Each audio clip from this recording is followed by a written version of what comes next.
Hey, oh, excuse me. Hey, hello, it's Pippa. I want to give you this video about how pain works. There's three things that are kind of unexpected about how pain works. Firstly, it's in the brain. It doesn't reside in the body, however surprising that seems, because it's all about how the pain signal gets processed. So pain exists in the brain. Secondly, how a signal gets processed is all about whether your brain decides you're in danger or not. And thirdly, it's absolutely possible to change how your brain is reading these signals. So welcome to this video about pain and how pain works. So what pain is doing is it's protecting you.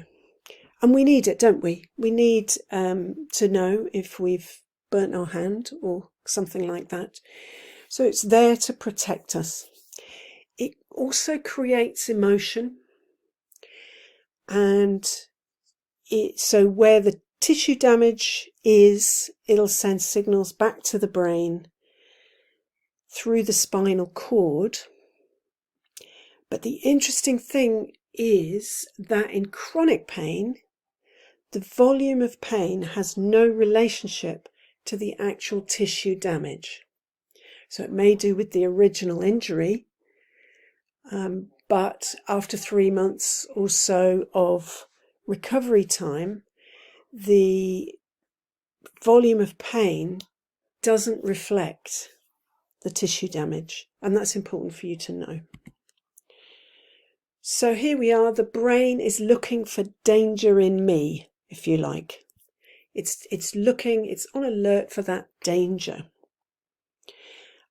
And it's what we need to do is to look for the safety in me. We need to turn down the volume of those signals that are going through to the brain. We need to send it messages of safety from this affected area of the body and generally.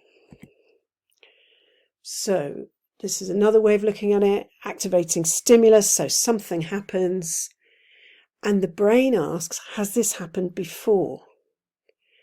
And it looks for patterns, and in the case of chronic pain, of course, it thinks, yes, this has happened before. And then we start to get an emotional response. Could be positive, could be negative, but in the case of chronic pain, likely to be negative.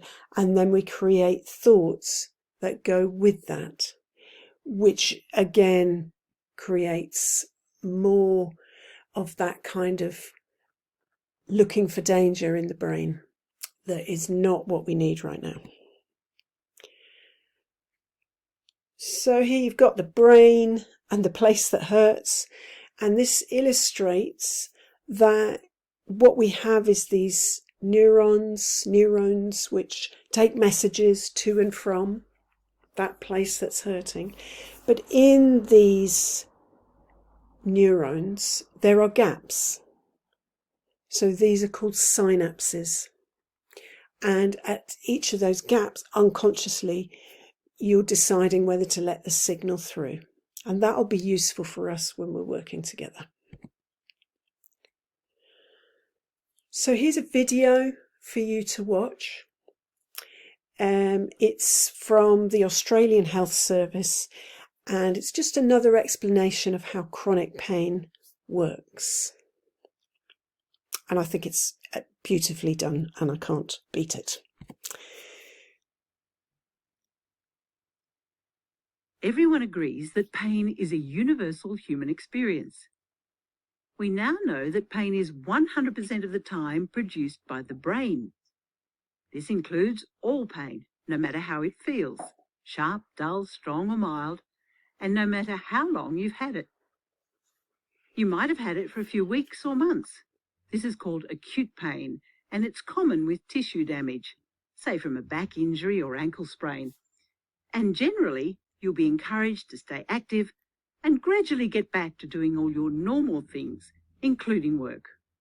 Or you might have had it for 3 months or more, and this pain is generally called persistent or chronic, because in this type of pain, tissue damage is not the main issue. What's less clear, though, is when you're told you have chronic pain, is knowing what's best to do about it. Well, in Australia, chronic pain is a really big problem. In fact, 1 in 5 people have it.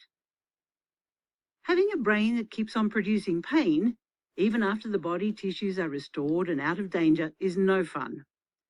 Some people say it still feels like they must have something wrong. But that's just it. Once anything dangerous is ruled out, health professionals can explain that most things in the body are healed as well as they can be by 3 to 6 months. So ongoing pain being produced by the brain is less about structural changes in the body and more about the sensitivity of the nervous system. In other words, it's more complex. So to try and figure out what's going on, you need to retrain the brain and nervous system. To do this, it's helpful to look at all the things that affect the nervous system and may be contributing to your individual pain experience. What can help is to look at persistent pain from a broad perspective, and by using a structured approach and a plan, it's less likely that anything important will be missed. Let's start with the medical side. Firstly, taking medication can help, but only to a limited extent. It is the more active approaches that are necessary to retrain the brain. So using medications to get going is okay, and then mostly they can be tapered and ceased. Some people also think surgery might be the answer, but when it comes to a complex problem like chronic pain, surgery may not be helpful.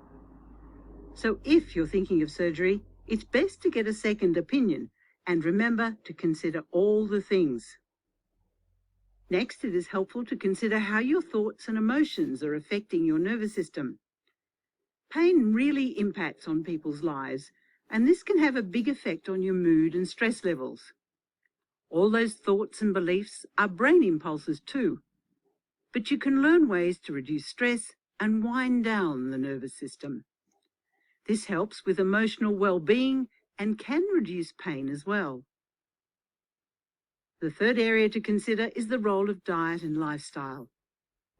Now, it turns out that our modern lifestyle might not be so good for us. In fact, what we eat and how we live may really be contributing to a sensitized nervous system. Looking at all the things like smoking, nutrition, alcohol, and activity levels, and seeing if there are any issues is a good beginning, and these things can go on your plan.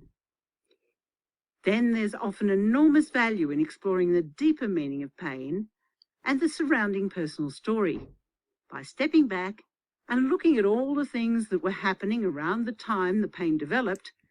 Many people with pain can make useful links between a worrying period of life and a worsening pain picture. For many, recognizing deeper emotions can be part of the healing process.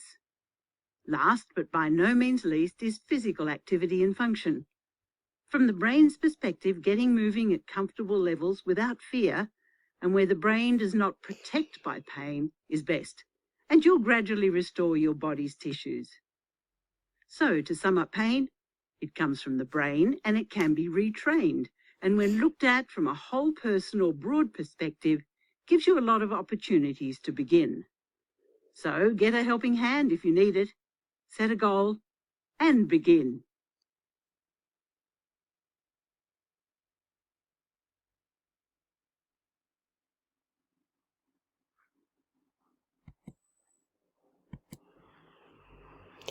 So my job is obviously to help you change what's happening in your brain. And I'm really looking forward to working with you on that. In the meantime, I'd like you to think about what you're most excited about doing when you've got rid of this pain. See you soon.